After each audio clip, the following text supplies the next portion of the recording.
आज की ये स्पेशल रोटी ख़ास उन लोगों के लिए है जिनको शुगर है। अगर आपको या आपके घर में से किसी को शुगर है तो उनको चाहिए कि फ़ौरन अपनी रोटी तब्दील करें। दिन रात दवाइयाँ खाने से सेहत मज़ीद ख़राब होती है। आटा छोड़ें, मैदा छोड़ें, सिर्फ बेसन की रोटी बनाकर खाएं, जिससे न सिर्फ आपकी शुगर कंट्रोल में रहेगी बल्कि शुगर की गोली भी आपकी छूट जाएगी। चलिए बनाना स्टार्ट करते हैं। बिस्मिल्लाहिर्रहमानिर्रहीम। अस्सलाम वालेकुम, मैं हूँ इरम कुकिंग बाइट्स में आपको वेलकम करती हूँ। बेसन की रोटी बनाने के लिए सबसे पहले 3/4 कप बेसन लेंगे, यानी 1 कप से थोड़ा सा कम बेसन आपने लेकर उसको छानना है। बेसन को छानने से इसके अंदर जो गुठलियां हैं वो सारी खत्म हो जाती हैं। फिर जब इसी बेसन से बेसन की रोटी का मिक्सचर बनाएंगे तो वो भी बहुत ज़्यादा स्मूथ बनेगा, इसलिए आपने लाजमी बेसन को छान कर ऐड करना है।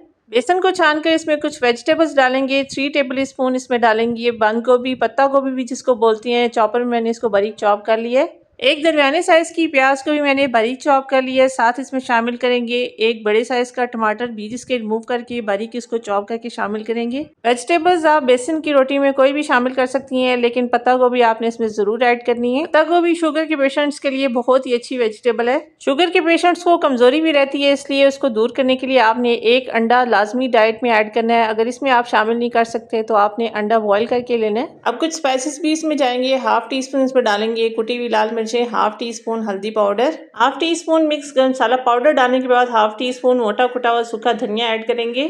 हाफ टी स्पून या हस्बे जायका नमक डालने के बाद हाफ टी स्पून भुना हुआ कुटा हुआ सफेद जीरा शामिल करेंगे।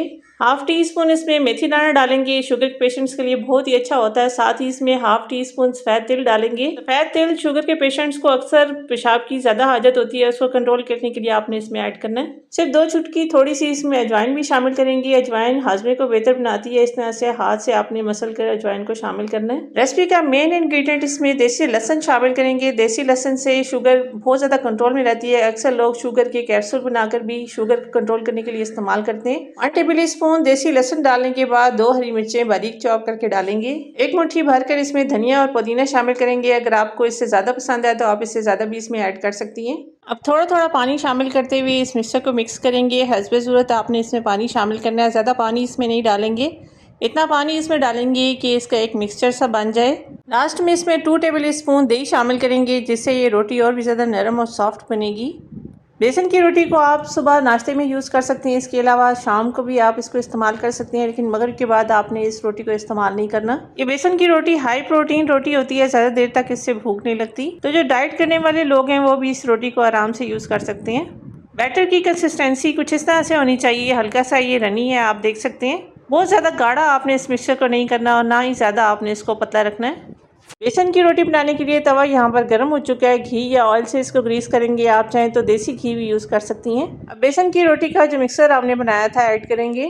सारा मिक्सर ऐड करने के बाद बैक ऑफ द स्पून से आपने सारे तवे पर इस मिक्सचर को फैलाना है। अगर आपके पास नॉन स्टिक तवा या नॉन स्टिक पैन है तो इस रोटी को बनाने में आपको बहुत ज़्यादा आसानी होगी। क्योंकि ये रोटी हम पेशेंट के लिए बना रहे हैं, इसलिए बहुत ही कम घी का यूज़ करते हुए इस रोटी को पकाएंगे। किनारों तक आपने इसको अच्छी तरह से स्प्रेड करना है, कहीं से भी ये मोटी नहीं होनी चाहिए, वरना ये अंदर से कच्ची भी रह सकती है। लो टू मीडियम फ्लेम पर बेसन की रोटी पकाएंगे। जब तक इसका कलर पकते हुए चेंज ना हो जाए तब तक आपने इसकी साइड को फ्लिप नहीं करना। जब इस तरह से इसका कलर चेंज हो जाए तो फिर साइड की इसको फ्लिप करेंगे, दूसरी साइड से आपने इसको अच्छी तरह से सेकना है।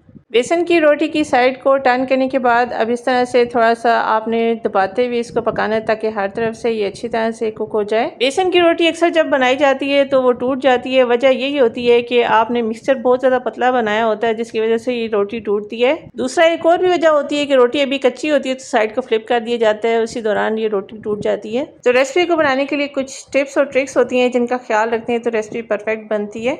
और ये देखें कितना बेहतरीन कलर आया, रोटी हर तरफ से अच्छी तरह से कुक हो चुकी है। नीचे वाली साइड से भी इस पकाकर इसको अच्छी तरह से कुक करेंगे, किसी साइड से भी ये कच्ची नहीं रहनी चाहिए।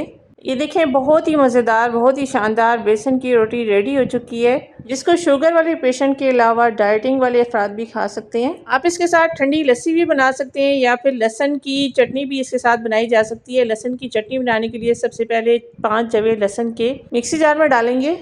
5 से 6 साबुत गोल लाल मिर्चें आधा घंटा पहले मैंने इनको भिगो लिया था, अच्छी तरह से ये फूल चुकी हैं। पानी के साथ इसमें शामिल करेंगे।